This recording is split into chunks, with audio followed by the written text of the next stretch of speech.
Céline Parizeau, bonjour. Bonjour. Vous êtes secrétaire nationale de l'USM, l'Union syndicale des magistrats, ancienne juge d'application des peines. D'abord, un violeur qui revient habiter à côté du domicile de sa dernière victime. C'est donc possible et autorisé par la justice?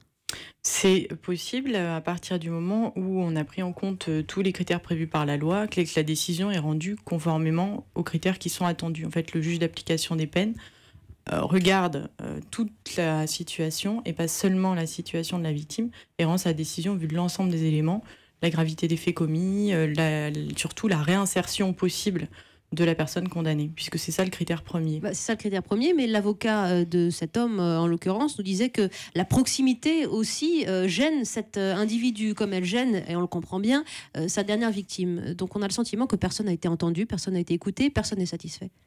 C'est un peu gênant, c'est quand même lui qui a fait la demande de retourner à son domicile. A priori, s'il y retourne, c'est qu'il a fait cette demande. On ne peut pas lui accorder quelque chose qu'il n'a pas demandé. Ou alors on lui accorde rien, on lui refuse sa demande. Donc lui, il prétend que ça le dérange. La demande, il l'a faite et il a obtenu de rentrer chez lui. Donc à vous entendre, on décide en priorité en fonction des critères de réinsertion. La priorité, c'est effectivement la réinsertion, puisque c'est ça qui contribue à éviter la récidive.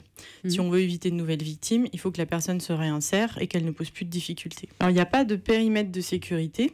En fait, on prend en compte un certain nombre d'éléments, notamment l'avis de la victime, qui doit lui être demandé avant si elle accepte de donner son avis. Elle dit qu'elle a reçu une notification de la juge d'application des peines et qu'elle a appris la libération de cet homme sous bracelet électronique qui revient habiter près de chez elle. Donc ça veut dire qu'il y a une défaillance quelque part. Je ne sais pas exactement, je ne connais pas le dossier dans le détail, je ne sais pas exactement si la procédure a été tout à fait respectée ou pas. Disons qu'il est normalement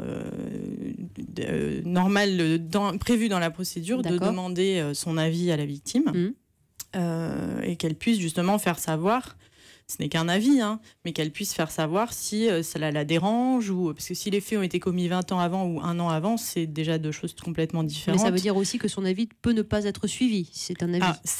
On n'est pas dans une justice privée. Donc l'avis de la victime est effectivement uniquement un avis et un élément qui doit être pris en compte. C'est pas la victime qui prend la décision d'aménagement de la peine.